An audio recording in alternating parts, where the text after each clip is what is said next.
నమస్కారం, రచ్చ మీడియాకి స్వాగతం. హెడ్లైన్ చూద్దాం.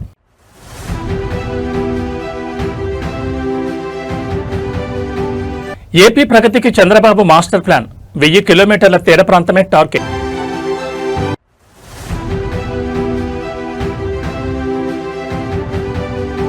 రేవంత్ రెడ్డి సరికొత్త హిస్టరీ, ఏకకాలంలో 8000 భవనాలకు శంకుస్థాపన.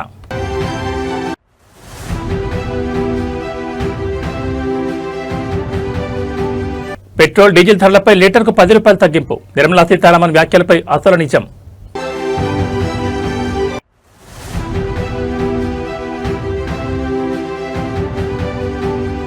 ముందు వడ్లు కొనండి సార్ అన్నందుకు డ్రైవర్పై వేటు, జగిత్యాలలో ఆర్టీసీ రీజనల్ మేనేజర్ సంచలన ఆదేశాలు.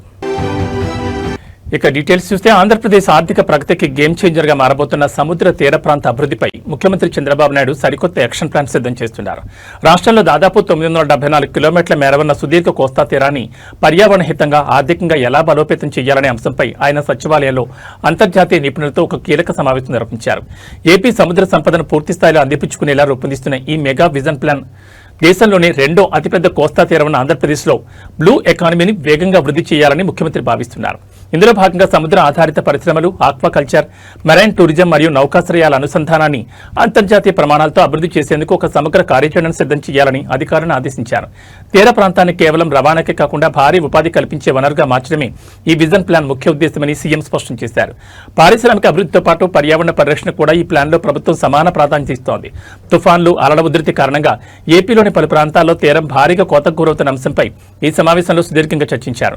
సముద్ర తీర కోతను అడ్డుకునేందుకు అంతర్జాతీయంగా విజయవంతమైన అత్యాధునిక సాంకేతిక పరిజ్ఞానాన్ని, శాస్త్రీయ పద్ధతులను ఉపయోగించాలని చంద్రబాబు నాయుడు సూచించారు. సముద్ర పర్యావరణ వ్యవస్థ దెబ్బతినకుండా మత్స్యకారుల జీవనోపాధికి మరింత భద్రత కల్పించేలా రక్షణ చర్యలు చేపట్టాలని నిపుణులు స్పష్టం చేశారు. సుదీర్ఘ తీర ప్రాంతాన్ని ఏపీ ప్రగతికి ప్రధాన నాడిగా మార్చాలన్న సీఎం చంద్రబాబు ఈ విజన్ ప్లాన్ రాబోయే రోజుల్లో రాష్ట్ర ఇన్ఫ్రాస్ట్రక్చర్ సంఘానికి కొత్త ఊపు ఇవ్వబోతోంది.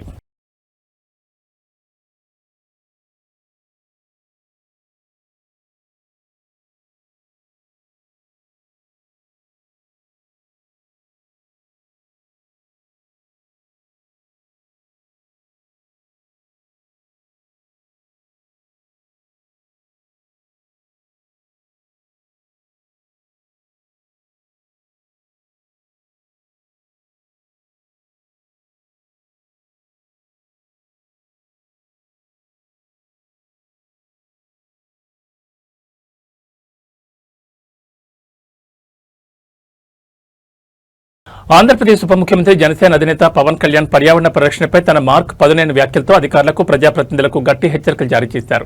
ఎప్పుడు కులాలు, వర్గాల రాజకీయం మాట్లాడడం కాదు, నాయకులకు కనీస కామన్ సెన్స్ ఉండాలంటూ ఆయన నిప్పులు చెరిగారు. కలుషిత నీటి వల్ల ప్రజల ప్రాణాలు పోతుంటే చూస్తూ ఊరుకోబోమని, చట్టాన్ని కఠినంగా అమలు చేసి తీరుతామని పవన్ కళ్యాణ్ స్పష్టం చేసిన తాజా సమీక్ష వివరాలు చూస్తే నదీ జలాలు, స్థానిక చెరువులు, పారిశ్రామిక వ్యర్థాలతో కలుషితమవుతున్న తీరుపై డిప్యూటీ సీఎం పవన్ కళ్యాణ్ తీవ్ర ఆగ్రహం వ్యక్తం చేశారు. ఇక్కడి కలుషిత నీటిని ఎవరు తాగినా ప్రాణాలు పోతాయి. ఈ నీటిలో ఎవరైనా పుణ్యస్నానాలు చేయగలరా అంటూ అధికారులను నిలదీశారు. ఈ సందర్భంగా పక్కనే ఉన్న సినిమాటోగ్రఫీ, పర్యాటక శాఖ మంత్రి కందుల దుర్గేష్ను ఉద్దేశించి, కందుల దుర్గేష్, మీరు ఈ ప్రాంతానికి ప్రాతినిధ్యం వహిస్తున్న మంత్రి, మీరైనా ఈ కాలుష్యంపై పట్టించుకోవాలి కదా అంటూ పవన్ కళ్యాణ్ సూటిగా ప్రశ్నించడం సమావేశంలో పెద్ద హాట్ టాపిక్ గా మారింది. పరిశ్రమల యాజమాన్యాల తీరుపై కూడా ఉప ముఖ్యమంత్రి కీలక వ్యాఖ్యలు చేశారు. రాష్ట్రంలో పారిశ్రామిక రంగాన్ని దెబ్బతీయడం తమ ఉద్దేశం కాదని, పరిశ్రమలతో తాము నిరంతరం యుద్ధం చేయాల్సిన అవసరం లేదని ఆయన పేర్కొన్నారు. అయితే పర్యావరణ చట్టాలను మాత్రం ప్రతి ఒక్కరూ కఠినంగా అమలు చేయాల్సిందని తేల్చి చెప్పారు. నిబంధనలు ఉల్లంఘించి వ్యర్థాలను నదుల్లోకి వదిలితే ఎంతటి వారైనా ఉపేక్షించేది లేదని హెచ్చరించారు. పర్యావరణాన్ని పాడు చేస్తూ పరిశ్రమలు నిర్వహించడాన్ని ఎవరైనా ప్రశ్నిస్తే ప్రభుత్వం తరపున తానే నేరుగా రంగంలోకి దిగుతానని పవన్ కళ్యాణ్ స్పష్టం చేశారు. పరిశ్రమల నిర్వహణపై, కాలుష్యంపై నన్ను ప్రశ్నించే వారితో నేనే స్వయంగా మాట్లాడి సరైన లాజిక్ చెప్తానని ఆయన ధీమా వ్యక్తం చేశారు. అభివృద్ధి పేరుతో ప్రజల ప్రాణాలను పణంగా పెట్టే సంస్కృతికి స్వస్తి పలకాలని, క్షేత్రస్థాయిలో కాలుష్య నియంత్రణ మండలి అధికారులు నిరంతరం నిఘా ఉంచాలని డిమాండ్ చేశారు. ఎంతసేపు మీరు కులాల గురించి మాట్లాడటం, వర్గాల గురించి మాట్లాడడం తప్ప బేసిక్ కామన్ సెన్స్ అందరికీ ఇక్కడ కూర్చోబెట్టి ఎవరి దగ్గర అందరూ పోతారు కదా అని ఇక్కడ కూర్చొని పుణ్యస్నానాలు చేస్తారు. ఇక్కడ యుద్ధాలు అవసరం లేదు. It should be you are a minister, you are a cabinet minister, you have the responsibility. None can keep on questioning us. రమ్మని చెప్పండి, నాతో చెప్పండి ఆ మాట వచ్చి నాతో మాట్లాడమని చెప్పండి, నేను మాట్లాడతాను. I'll give them the right logic. ముందు ఎక్కువ కదలకండా. తెలంగాణలోని స్వయం సహాయక సంఘాల మహిళల జీవితాల్లో సరికొత్త వెలుగులు నింపేందుకు కాంగ్రెస్ ప్రభుత్వం మెగా ప్లాన్ సిద్ధం చేసింది. ఆడబిడ్డలు కేవలం పొదుపు సంఘాలకే పరిమితం కాకుండా కార్పొరేట్ శైలిలో వ్యాపార సామ్రాజ్యాలను శాసించేలా ముఖ్యమంత్రి రేవంత్ రెడ్డి చారిత్రాత్మక నిర్ణయాలను ప్రకటించారు. 2034 నాటికి 1 కోటి మంది మహిళలను కోటీశ్వరం చేయడమే లక్ష్యంగా ప్రజాపాలన ప్రగతి ప్రణాళికలో భాగంగా ప్రభుత్వం చేపట్టిన ఈ భారీ ప్రాజెక్టుల వివరాలు చూస్తే ముఖ్యమంత్రి రేవంత్ రెడ్డి డాక్టర్ బిఆర్ అంబేద్కర్ రాష్ట్ర సచివాలయం నుంచి వర్చువల్ గా రాష్ట్ర వ్యాప్తంగా ఏకంగా 8,000 ఇందిరా స్త్రీశక్తి భవనాలకు శంకుస్థాపన చేసి దేశంలోనే ఒక గొప్ప రికార్డుకు శ్రీకారం చుట్టారు. ఈ ప్రతిష్టాత్మక కార్యక్రమంలో ఉప ముఖ్యమంత్రి భట్టి విక్రమార్క, మంత్రులు సీతక్క, పొంగులేటి శ్రీనివాసరెడ్డి, శ్రీధర్బాబు సహా ఉన్నతాధికారులు పాల్గొన్నారు. ఇదే వేదికపై మహిళలకు ప్రభుత్వం అందించబోయే ఇందిరమ్మ చీరల సరికొత్త డిజైన్లను కూడా ముఖ్యమంత్రి ఆవిష్కరించారు. మహిళలు ఆర్థికంగా నిలదొక్కునేందుకు 119 నియోజకవర్గ కేంద్రాల్లో కార్పొరేట్ స్థాయిలో ఇందిరా మహిళా శక్తి సూపర్ బజార్ల ఏర్పాటుకు సీఎం ల్యాండ్ అలాట్మెంట్ ఆర్డర్స్ ఇచ్చారు. నామినల్ అద్దె ప్రాతిపదికన 30 ఏళ్ల పాటు స్థలాలను లీజుకివ్వాలని మంత్రి పొంగులేటిని ఆదేశించారు.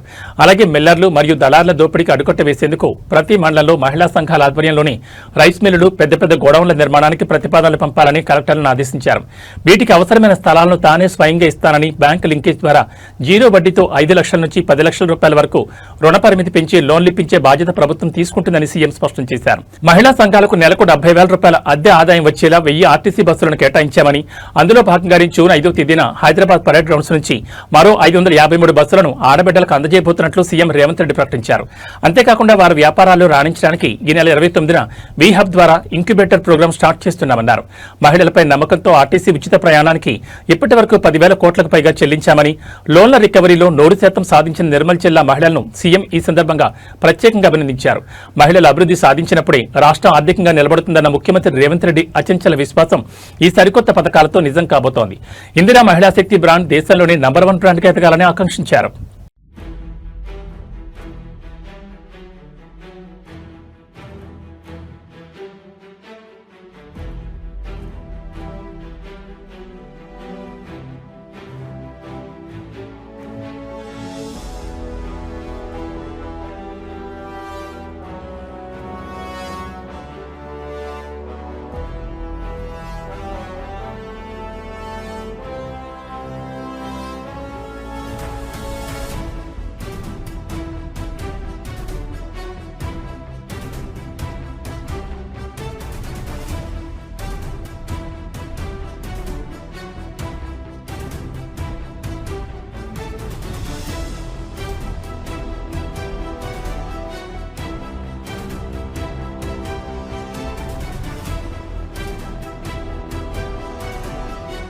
వాళ్ళు ఇంత మంచిగా బ్యాంకులలో ఒక్క పైసా పెండింగ్ లేకుండా కట్టినందుకు వాళ్ళకి మంచి పెట్రోల్ బంక్ స్థలం ఏడున్నా ఇమ్మీడియట్గా ఎతికి పర్సనల్గా ఎత్తి వాళ్ళకి పెట్రోల్ బంక్ స్థలం బాగా నడుపుకుంటారు. వచ్చే వాళ్ళకి పోయే వాళ్ళకి అందరికీ ఆదర్శ సంఘాల కింద రావాలి.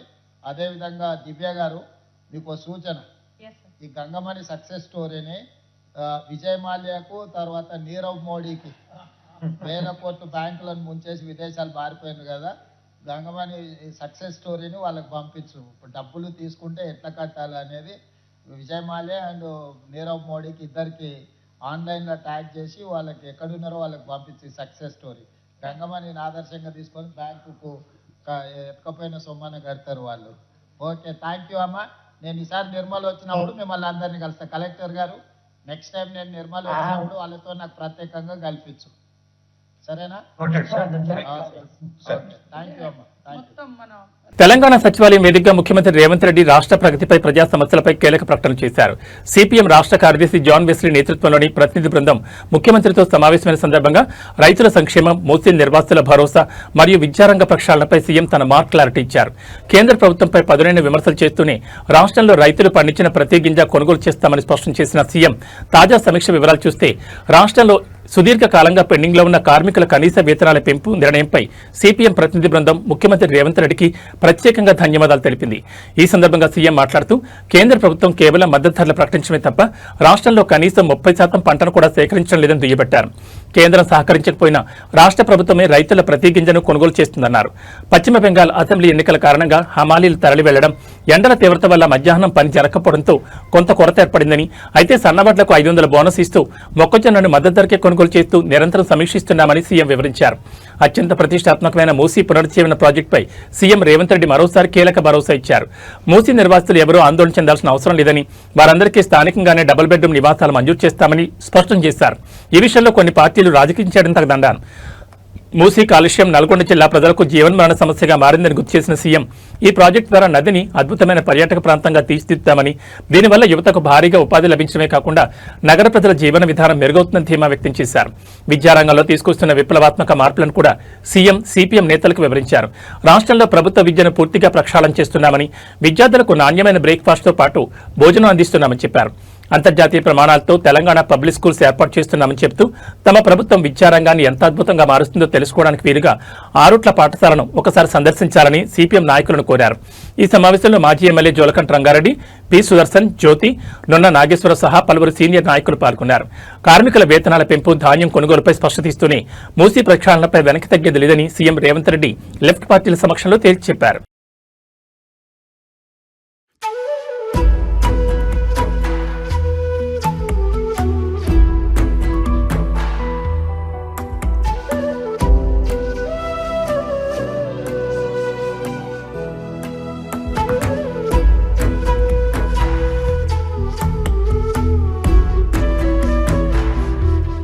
దేశవ్యాప్తంగా పెట్రోల్, డీజిల్ ధరలు మళ్లీ భగ్గుమన్న తరుణంలో సోషల్ మీడియాలో ఇంధన ధరల తగ్గుదలపై ఒక వార్త విపరీతంగా హల్చల్ చేస్తోంది. లీటర్ ఇంధనంపై కేంద్ర ప్రభుత్వం ఏకంగా ₹10 ఎక్సైజ్ డ్యూటీని తగ్గించినట్టు జరుగుతున్న ప్రచారంలో అసలు నిజమెంత? కేంద్ర ఆర్థిక మంత్రి నిర్మలా సీతారామన్ తాజా వ్యాఖ్యల వెనుక ఉన్న అసలు క్లారిటీ ఏంటో చూద్దాం. పెట్రోల్, డీజిల్పై లీటర్కు ₹10 చొప్పున ఎక్సైజ్ డ్యూటీని కేంద్ర ఆర్థిక మంత్రి నిర్మలా సీతారామన్ తాజాగా తగ్గించారంటూ ఒక ప్రచారం నెట్టింట సాగుతోంది. అయితే ఈ వ్యాఖ్యలు కొత్తవి కావని కేంద్ర వర్గాలు స్పష్టం చేశాయి.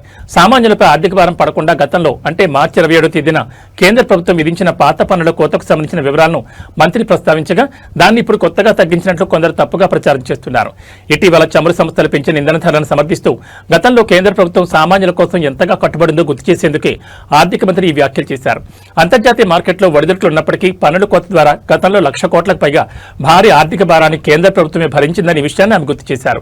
కాబట్టి ప్రస్తుత కేంద్ర ప్రభుత్వం ఎలాంటి కొత్త పన్నుల తగ్గింపును ప్రకటించలేదని, ప్రస్తుతం మార్కెట్లో ఉన్న పెరిగిన ధరలే కొనసాగుతాయని స్పష్టమైంది. ధరలు తగ్గాయంటూ వస్తున్న తప్పుడు వార్తలు నమ్మి వాహనదారులు గందరగోళానికి గురి కావద్దని అధికారులు సూచిస్తున్నారు. ఇంధన ధరలపై వచ్చి ఇటువంటి సున్నితమైన వార్తలను అధికారిక ప్రకటనలు చూశాకే విశ్వసించడం ఉత్తమం. का जो लेवल है वो 100 से नीचे आ चुका है, लेकिन पेट्रोल की प्राइसेस अभी तो बढ़ रही है, तो इसका आप क्या कहेंगे? और बढ़ चुका है। हाँ जी, गवर्नमेंट के तरफ से शायद अबाउट 80 डेज 75-76 डेज तक लोगों के ऊपर वजन ना बढ़े, ये बोझ ना पड़े, उसके लिए बजट से आज सुबह भी मेरा भाषण में सिडबी के एड्रेस के समय मैंने उस विषय को जिक्र किया. More than 1 lakh crore annually this year we have given through the excise duty reduction. Had we not given that reduction at that time, even at that time 10 rupees would have been the increase at that time itself. So we have given, and that is almost 1 lakh crore on the budget. But the increases now are coming from the oil marketing companies because they are the ones who are procuring and selling. కలియుగ ప్రత్యక్ష దైవం తిరుమల శ్రీ వెంకటేశ్వర స్వామి వారి సన్నిధిలో భక్తుల రద్దీ peak stage చేరింది. వేసవి సెలవుల కారణంగా దేశం నలుమూల నుంచి లక్షలాది మంది భక్తులు ఏకకాలంలో కొండపైకి తరలి రావడంతో తిరుమాడ వీధులన్నీ గోవింద నామస్మరణతో మారుమోగుతున్నాయి. వైకుంఠం క్యూ కాంప్లెక్స్ లోని అన్ని కంపార్ట్మెంట్లు భక్తులతో పూర్తిగా నిండిపోయాయి.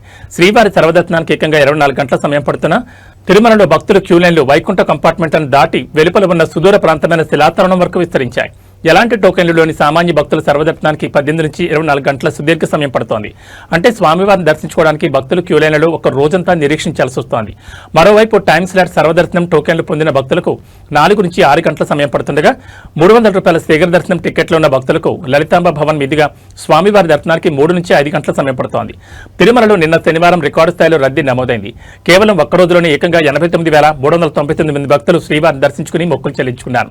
స్వామివారిపై భక్తితో తమ మొక్కుల కోరడాల కోసం కళ్యాణ కట్టలో ఏకంగా 49,985 మంది భక్తులు స్వామివారికి తలనీలాలు సమర్పించారు.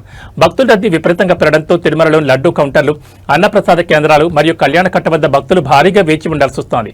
క్యూ లైన్లలో ఉన్న చిన్నపిల్లలు, వృద్ధులకు ఇబ్బంది కలగకుండా టీటీడీ విజిలెన్స్ సిబ్బంది నిరంతర పాలు, తాగునీరు అందిస్తున్నారు.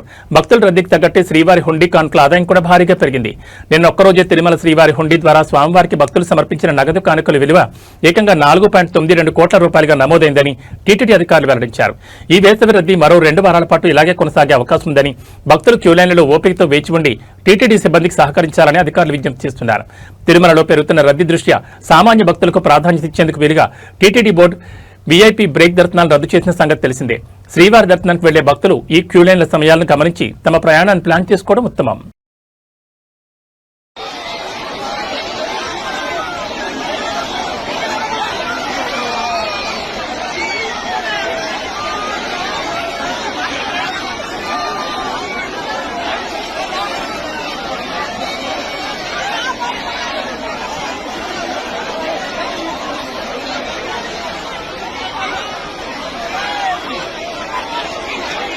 హైదరాబాద్ మెట్రో రైల్ ప్రాజెక్టు చరిత్రలోని సరికొత్త అధ్యాయం లిఖించింది. ఎన్నో ఏళ్లుగా నష్టాలు, ఆర్థిక భారంతో సతమతమవుతున్న మెట్రోకు ఊహించని విధంగా ఏకంగా 13,527 కోట్ల రూపాయల భారీ ఉపశమనం లభించింది.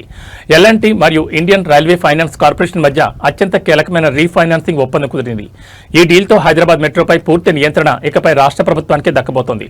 ఈ మెగా ఒప్పందానికి సంబంధించిన పూర్తి వివరాలు చూస్తే హైదరాబాద్ మెట్రో ప్రాజెక్టు భారాన్ని తగ్గించేందుకు ఎల్ఎన్టీ సంస్థ ఐఆర్ఎఫ్సీతో ఈ భారీ రీఫైనాన్సింగ్ ఒప్పందాన్ని కుదుర్చుకుంది.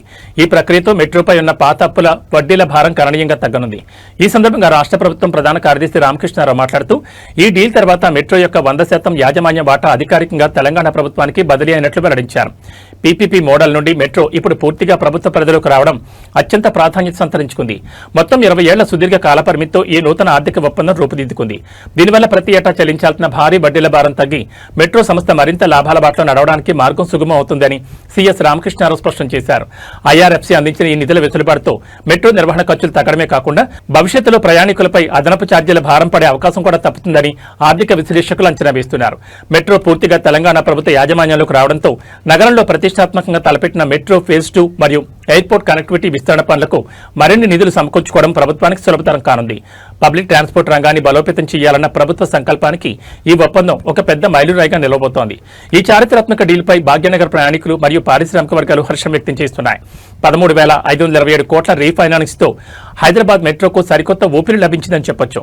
మరి ప్రభుత్వ ఆధ్వర్యంలోకి వచ్చిన మెట్రో సేవలు భవిష్యత్తులో నగరవాసులకు ఎలాంటి అద్భుతమైన ప్రయాణ అనుభూతిని అందిస్తాయో చూడాలి.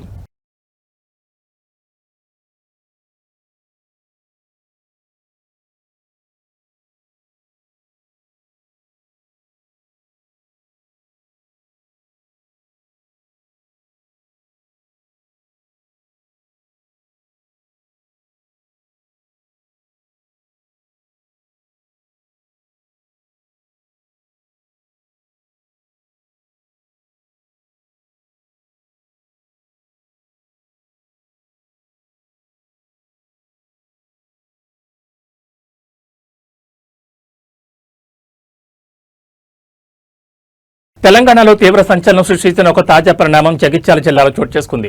ప్రజా సమస్యలపై ప్రశ్నించినందుకు ఒక ప్రభుత్వ సంస్థకు చెందిన ఆర్టీసీ డ్రైవర్పై యాజమాన్యం అత్యంత వేగంగా వేటు వేసింది. ముందు వడ్లు కొనాలంటూ మంత్రిని కోరినందుకు జగిత్యాల డిపోకు చెందిన బస్ డ్రైవర్ను విధుల నుంచి తొలగిస్తూ రీజనల్ మేనేజర్ సంచలన ఆదేశాలు జారీ చేశారు.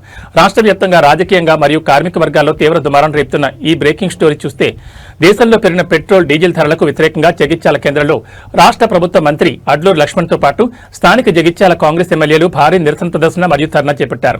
ఈ క్రమంలో కాంగ్రెస్ శ్రేణులు నిరసన తెలుపుతుండగా అక్కడికి వచ్చిన జగిత్యాల డిపోకు చెందిన ఆర్టీసీ బస్ డ్రైవర్ అశోక్ ఇంధన ధరల కంటే ముందు క్షేత్రస్థాయిలో రైతులు పడుతున్న ఇబ్బందులను గమనించి ఐలాండ్స్ వద్ద ముందు వడ్లు కొనండి సార్ అంటూ అక్కడున్న ప్రజాప్రతినిధులను ఉద్దేశించి మాట్లాడాను. అధికార పక్ష ధర్నా వేదికగా డ్రైవర్ ఈ వ్యాఖ్యలు చేయడం తీవ్ర కలకలం రేపింది. ఈ ఘటన జరిగిన కొద్దిసేపటికే ఆర్టీసీ యాజమాన్యం అత్యంత వేగంగా స్పందించింది.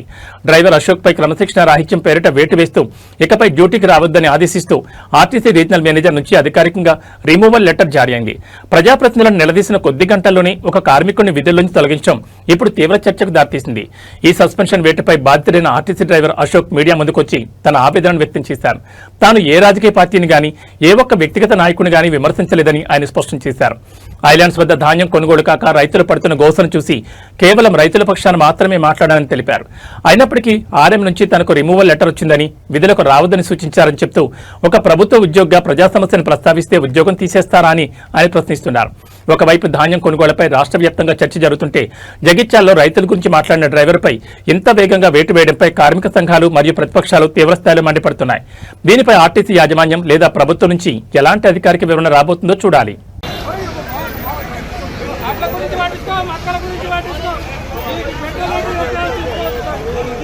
దేశంలో గోవధ నిరోధక చట్టాలు, శాంతి భద్రతల అంశాలపై సుదీర్ఘకాలంగా చర్చ జరుగుతున్న వేళ జాతీయ రాజకీయాల్లో ఒక సంచలన పరిణామం చోటు చేసుకుంది. జాతీయ జంతువుగా ప్రకటించాలంటూ ముస్లిం సంఘాలు చేస్తున్న డిమాండ్కు భారత మాజీ ఉపరాష్ట్రపతి హమీద్ అన్సారీ మద్దతు పలికారు. దేశవ్యాప్తంగా వివిధ వర్గాల మధ్య సంయోజన కుదిర్చేందుకు ఈ నిర్ణయం దోహదపడుతుందన్న కోణంలో ఆయన చేసిన వ్యాఖ్యలు ఇప్పుడు దేశవ్యాప్తంగా చర్చనీయాంశంగా మారాయి. దేశంలో గోరక్షణ పేరిట జరుగుతున్న కొన్ని అవాంఛనీయ సంఘటనలకు మరియు వివాదాలకు శాశ్వత పరిష్కారం కనుగొనాల్సిన అవసరం ఉందని మాజీ ఉపరాష్ట్రపతి అభిప్రాయపడ్డారు. సమాజంలో ఘర్షణలకు దారితీస్తున్న అసలు సమస్యకు మూల కారణాన్ని గుర్తించి దాన్ని తొలగించే అవకాశం చట్టబద్ధంగా ఉంటే వెంటనే ఆ పని చేయడం ఉత్తమమని ఆయన పేర్కొన్నారు. ముస్లిం మత పెద్దల నుంచి వచ్చిన ఈ ప్రతిపాదనను సానుకూల కోణంలో పరిశీలించొచ్చని ఆయన సమర్థించారు. కాగా దేశంలో గోవధను పూర్తిగా నిలువరించడంతో పాటు మత సామరస్యాన్ని కాపాడేందుకు ఆవును జాతీయ జంతువుగా ప్రకటించాలని ప్రముఖ ముస్లిం సంఘం జమియత్ ఉలాం ఈ హిందూ అధ్యక్షుడు మౌలానా అర్షద్ మదానీతో పాటు పలువురు ముస్లిం మత పెద్దలు కేంద్ర ప్రభుత్వానికి డిమాండ్ చేశారు. ఆవును జాతీయ జంతువుగా గుర్తిస్తే దేశవ్యాప్తంగా దాని చుట్టూ జరుగుతున్న వివాదాలకు చెక్కుపడుతుందని, అన్ని వర్గాల భావోద్వేగాలను గౌరవించినట్లవుతుందని వారు స్పష్టం చేశారు. ఈ క్రమంలోనే మాజీ ఉపరాష్ట్రపతి కూడా ఈ డిమాండ్కి మద్దతు ఇవ్వడం రాజకీయంగా ప్రాధాన్యత సంతరించుకుంది. ఒకవైపు ముస్లిం మత పెద్దలు, మరోవైపు మాజీ ఉపరాష్ట్రపతి ఈ డిమాండ్ సమర్థించడంతో దీనిపై కేంద్ర ప్రభుత్వం ఎలాంటి నిర్ణయం తీసుకోబోతుందనేది ఇప్పుడు ఆసక్తికరంగా మారింది.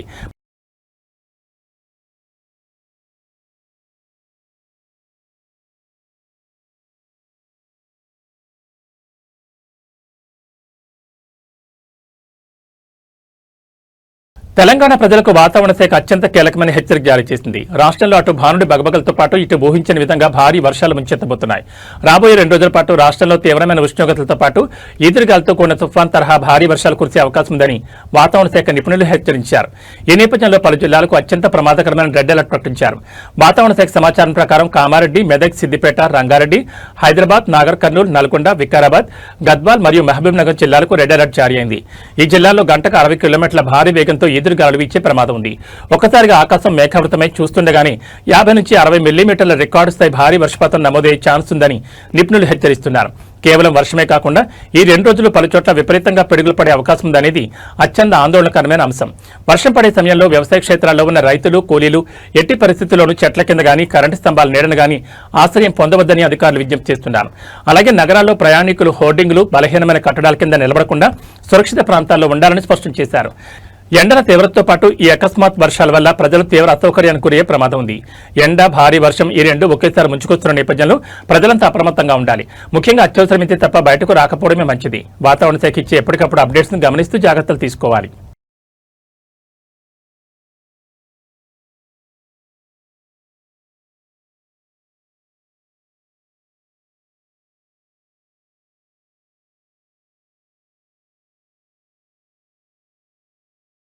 గత కొన్ని రోజులుగా రికార్డు స్థాయి ధరలతో సామాన్యులు చుక్కలు చూపిస్తున్న పసిడి ధరలు ఒక్కసారిగా దిగొచ్చాయి. అంతర్జాతీయ మార్కెట్లలో ఇన్వెస్టర్ల లాభాల స్వీకరణ, గ్లోబల్ ఈక్విటీ మార్కెట్ల ప్రభావంతో హైదరాబాద్ బులియన్ మార్కెట్లో ఇవాళ బంగారం, వెండి ధరలు భారీగా పతనమయ్యాయి.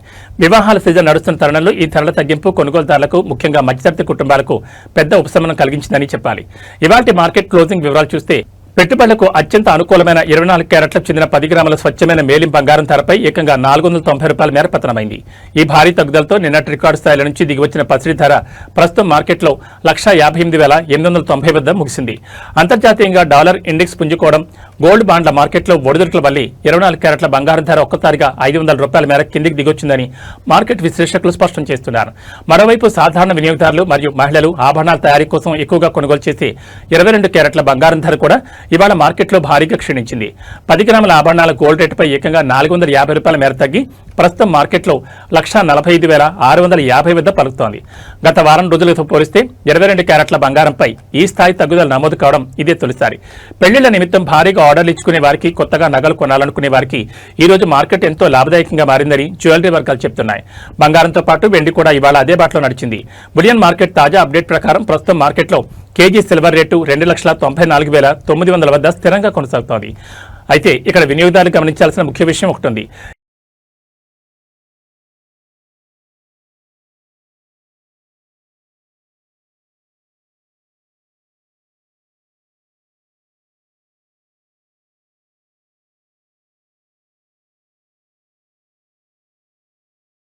దేశీయ స్టాక్ మార్కెట్లలో నిన్న కనిపించిన భారీ లాభాలు ఒక్కరోజు ముచ్చటగానే మిగిలిపోయాయి అన్నట్లుగా మార్కెట్లు ఇవాళ నష్టాలు బాటపట్టాయి. అంతర్జాతీయంగా చోటు చేసుకున్న అనూహ్య భౌగోళిక రాజకీయ పరిణామాలు నేడు దలాల్ స్ట్రీట్ పై తీవ్ర ప్రభావం చూపించాయి. ఉదయం ట్రేడింగ్ ప్రారంభమై సూచీలు నష్టాలతో ట్రేడ్ అవుతున్న తాజా మార్కెట్ వివరాలు చూస్తే ఇవాళ ట్రేడింగ్ ప్రారంభంలోనే బాంబే స్టాక్ ఎక్స్చేంజ్ సూచీ సెన్సెక్స్ 211 పాయింట్లు కోల్పోయి 76,277 వద్ద కొనసాగుతుండగా అటు జాతీయ సూచీ నిఫ్టీ కూడా 57 పాయింట్ల నష్టంతో 23,974 వద్ద ట్రేడ్ అవుతోంది. నిన్న ఇరాన్, యుఎస్ మధ్య పీస్ డీల్ కుదురుతుందనే ఆశలతో మార్కెట్లు సరికొత్త రికార్డుల వైపు దూసుకెళ్లినప్పటికీ నేడు దక్షిణ ఇరాన్ పరిధిలో అమెరికా జరిపిన అకస్మాత్ దాడులతో గ్లోబల్ మార్కెట్లలో మళ్లీ తీవ్ర అస్థిరత ఏర్పడింది. ఈ నష్టాల్లోనూ మార్కెట్లకు ఊరటనిచ్చే ప్రధాన అంశం ఏంటంటే విదేశీ సంస్థాగత ఇన్వెస్టర్లు భారత మార్కెట్లలో కొనుగోళ్లను పెంచడం. ఇది సూచీలు మరింత పడిపోకుండా కొంతవరకు అడ్డుకోగలుగుతోంది. మరోవైపు అంతర్జాతీయ మార్కెట్లో డాలర్ బలోపేతం కావడంతో భారత రూపాయి విలువ మరింత క్షీణించింది. నిన్న ఒక్క అమెరికన్ డాలర్తో పోలిస్తే 95.23 వద్ద ఉన్న రూపాయి విలువ ఇవాళ 95.43కు పతనమై సరికొత్త ఒత్తిడిని ఎదుర్కొంటోంది. ఇరాన్ పరిణామాల నేపథ్యంలో ముడి చమురు ధరలు పెరిగే అవకాశం ఉండడంతో ఐటీ, ఫార్మా రంగాల షేర్లు ఒడిదుడుకులను ఎదుర్కొంటున్నాయి. మరి రోజంతా ఈ హెచ్చుతగ్గులు ఎలా కొనసాగుతాయో చూడాలి.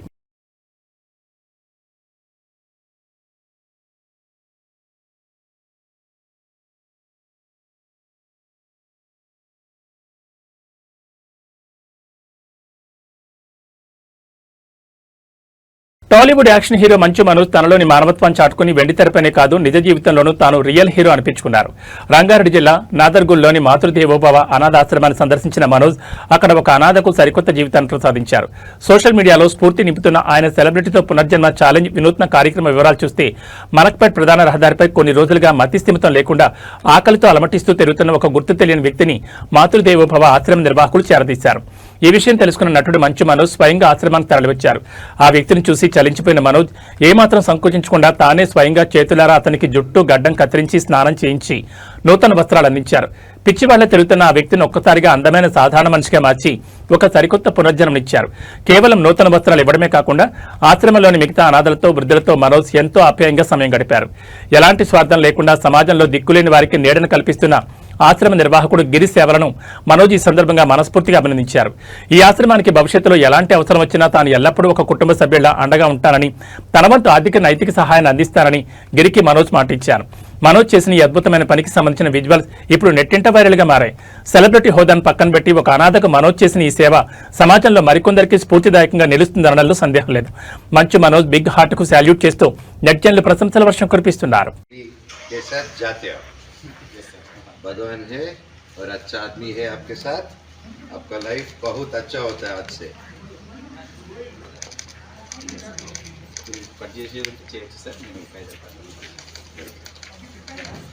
గౌరవమాత్ సంతోష్ భాయ్ పేరు ఒకటి చెప్తున్నాడు సార్, అది కూడా పూర్తి పెట్టిన తర్వాత నిన్న संतोष भाई बहुत अच्छा नाम है.